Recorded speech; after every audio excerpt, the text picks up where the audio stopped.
cette news incroyable. Trump, depuis son élection, a fait 3,4 milliards de dollars. Waouh!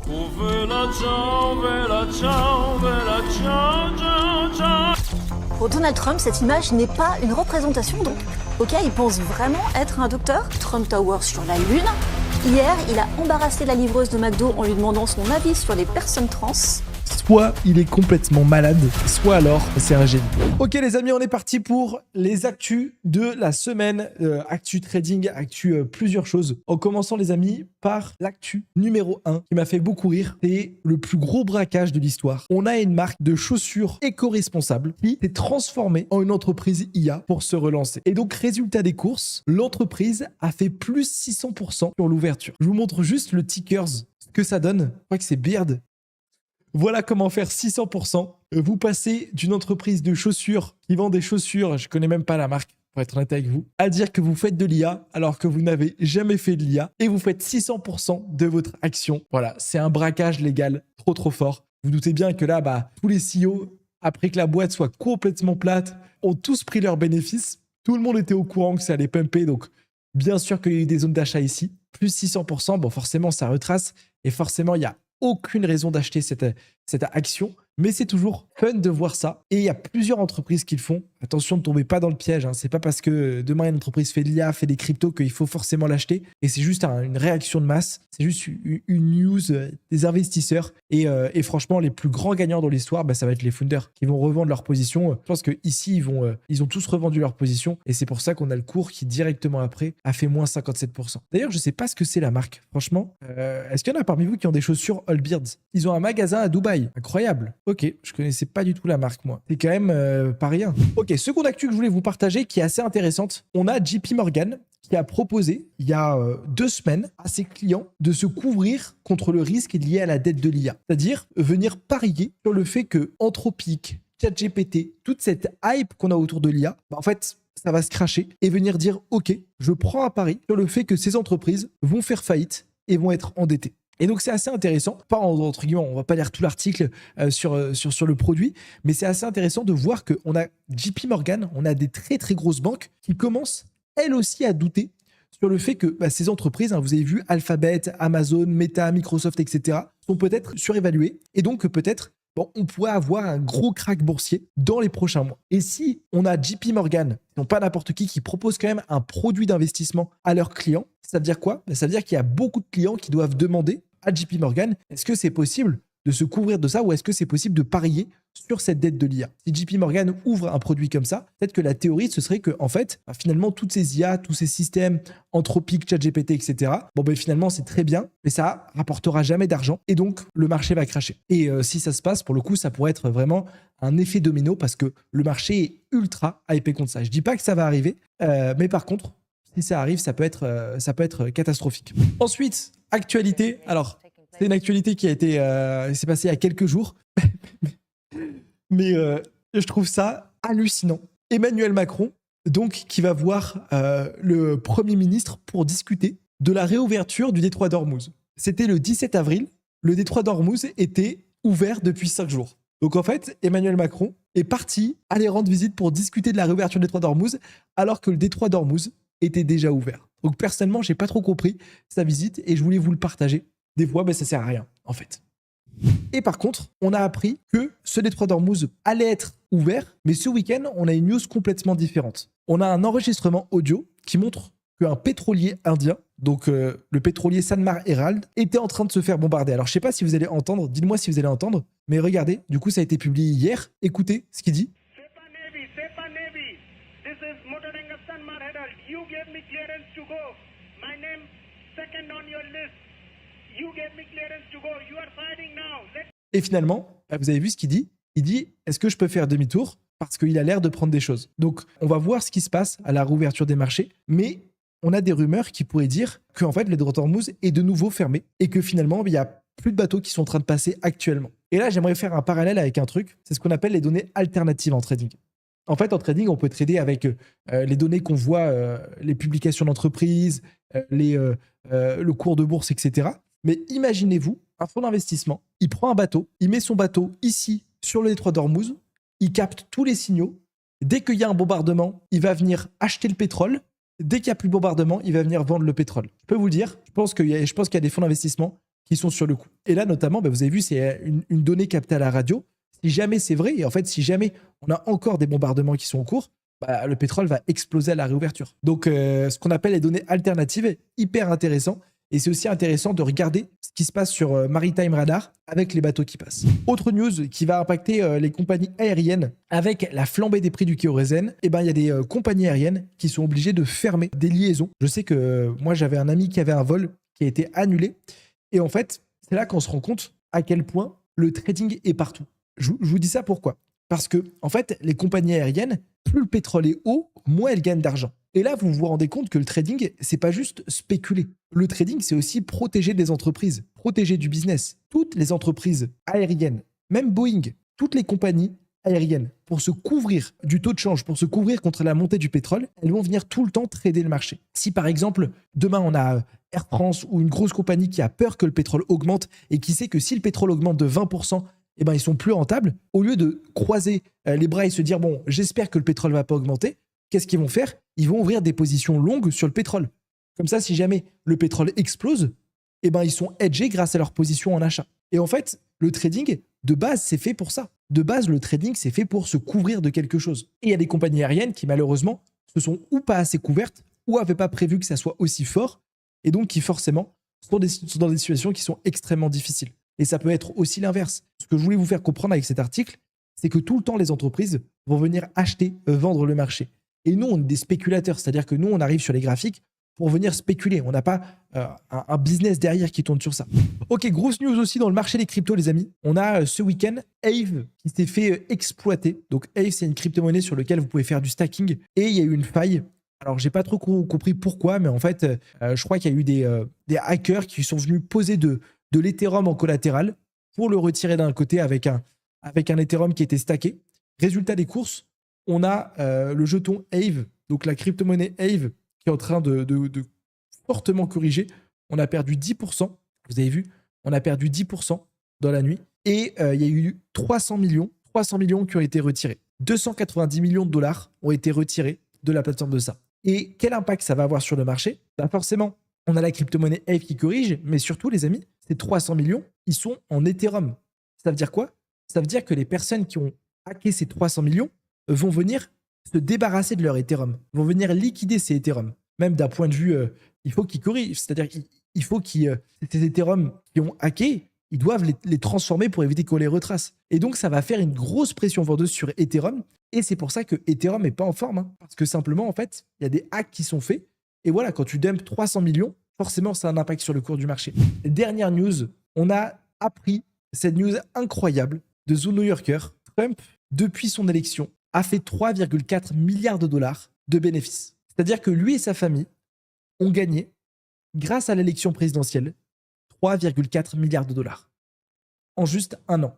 Le gars, en un an au pouvoir, il a fait quasiment x2 de sa fortune. Alors, est-ce que c'est un gros escroc ? Est-ce qu'on peut le féliciter parce qu'il a le sens du business ? En tout cas, ce qui est sûr, c'est que cet argent, il ne vient pas de nulle part. Il vient de la poche de personne. Et je pense à sa crypto-monnaie. Je pense aux positions qu'il prend sur le marché. Ces 3,4 milliards, ils ont été pris de la poche de pauvres Américains, sûrement. C'est ouf, c'est ouf. Peut-être que dans 3 ans, il aura fait 10 milliards durant son mandat. Et ciao. Et d'ailleurs, il y a un film que je vous recommande qui est vraiment bien, qui s'appelle The Apprentice, qui parle de l'histoire de Trump. Et franchement, je vous le recommande vraiment. C'est la biographie de Trump et c'est assez incroyable. Ok les amis, on est parti pour des petites réactions. Let's go. Pas de réouverture du détroit d'Ormuz, ce sera la pénurie systémique pour l'ensemble de l'Europe. C'est l'avertissement de l'Association des aéroports européens. Et le prix du kérosène, il a plus que doublé depuis le début du conflit. On est passé de $750 la tonne à $1 900 la tonne, car c'est un carburant totalement détaxé, donc très sensible à la matière première, et que on réalise que autant il y a peu de pétrole brut qui vient du Moyen-Orient chez nous, autant 50% du kérosène brûlé en Europe et notamment en France vient du Moyen-Orient et passe par le détroit. Ça, c'est problématique. Et je me demande, est-ce qu'il n'y aurait pas un trade à prendre sur les compagnies aériennes ? Parce que, en fait, si ça continue, pour le moment, ce n'est pas le cas, mais si ça continue, il pourrait y avoir vraiment de grosses problématiques. Et je me demande, est-ce que ce ne serait pas intéressant de venir ouvrir des positions à la vente sur ces compagnies aériennes. Parce que si elles annulent forcément tous leurs vols, en fait, malheureusement, leur chiffre d'affaires va complètement s'effondrer sur le Q2 2026. Et ça pourrait être intéressant. Petite vidéo sur Trump. Président, avez-vous posté cette image de vous représenté en Jésus-Christ? Ce n'était pas une représentation, c'était moi. Oui, c'est moi qui l'ai posté. J'ai pensé que c'était moi en docteur. Pour Donald Trump, cette image n'est pas une représentation, donc, ok, il pense vraiment être un docteur. Et cette déclaration délirante, elle s'ajoute à plein d'autres. En une semaine à peine, le président américain a menacé d'éradication de la civilisation iranienne avant de poster cette image d'une Trump Tower sur la Lune. Hier, il a embarrassé la livreuse de McDo en lui demandant son avis sur les personnes trans. Ils veulent que Soit il est complètement malade, soit alors c'est un génie. Parce que quand même, il faut le dire, qu'il a un talent pour qu'on parle tout le temps de lui. Il n'y a pas un jour où il n'y a pas une actualité sur Trump. Forcément, ça fait parler, c'est ce qu'on appelle faire du clipping. Et lui, pour sa popularité, c'est la meilleure chose. Je pense que c'est une des personnes les plus connues dans le monde à cause de ce qu'il fait. Donc, il y a deux théories. Moi, ma théorie, c'est que c'est un génie. La théorie, c'est que c'est un génie. C'est qu'il fait exprès, il sait que ça fait parler. Et en fait, il n'a rien à perdre à faire ça. Mais là, la photo de la Trump Tower sur la Lune, c'est ouf. Ok. Énorme braquage inspiré de la série de la Casa de Papel a eu lieu dans un crédit agricole à Naples, en Italie. Waouh!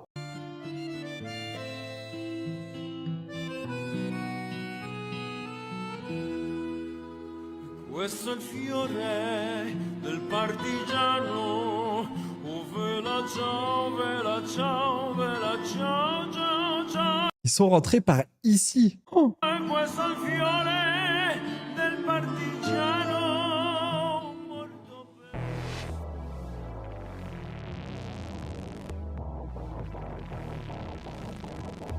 Trop fort. Ils disent quoi? On ne sait pas combien ils ont volé. Franchement, moi, je trouve ça impressionnant, ça. Bien sûr, c'est illégal, mais ils ont tué personne, ils ont blessé personne, juste des otages. En 2 heures, je pense qu'ils ont fait un braco et ils sont partis. C'est la Casa de Papel. Incroyable.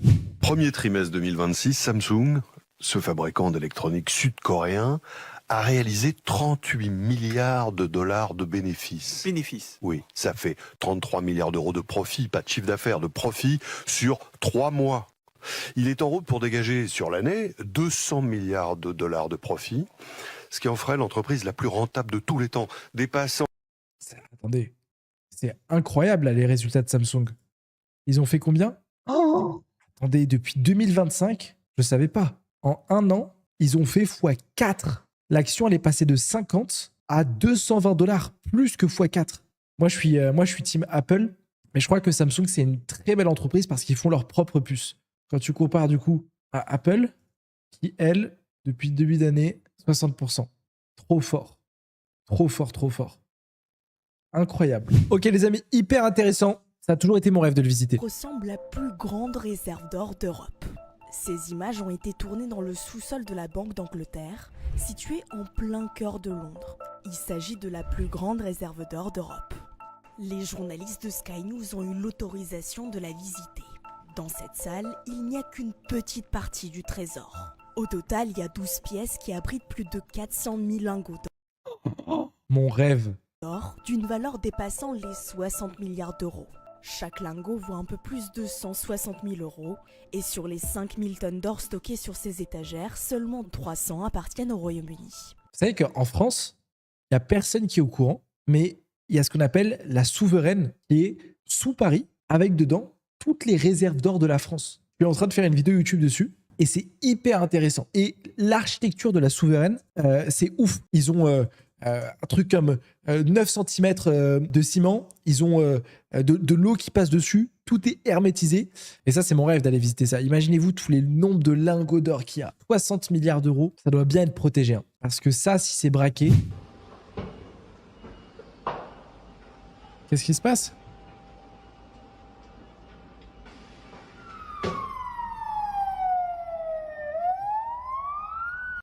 Une partie de l'usine du constructeur automobile BYD en proie aux flammes.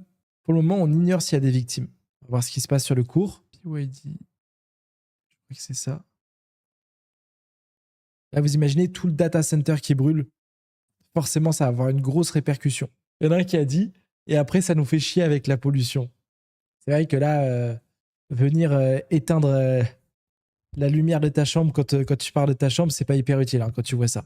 Ok les amis, c'est une fin de live pour nous. J'espère que vous avez aimé. Ceux qui veulent venir trader avec moi tous les jours, on est en live avec l'académie. Je vous mets un lien juste ici. Vous avez juste à m'envoyer un message et on vous répondra. Pour rejoindre l'académie, la KTA, c'est l'endroit sur lequel je partage au quotidien tous mes trades, toutes mes prises de position.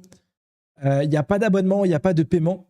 Il faut simplement vous ouvrir un compte de trading sur le broker sur lequel je trade et vous avez accès à la KTA. Dessus, je vous partage toutes mes positions dès que je rentre sur le marché. Ça a été par exemple le dernier trade qu'on a pris sur lequel on a fait une entrée sniper. Moi, je fais quasiment 17 000 $ sur cette position. Vous avez accès à toutes mes positions. Alors, des fois, on gagne, des fois, on perd. En tout cas, j'ai fait le listing de toutes nos performances avec Claude Code et on a 75% de win rate. Et j'ai fait une vidéo hyper intéressante dessus.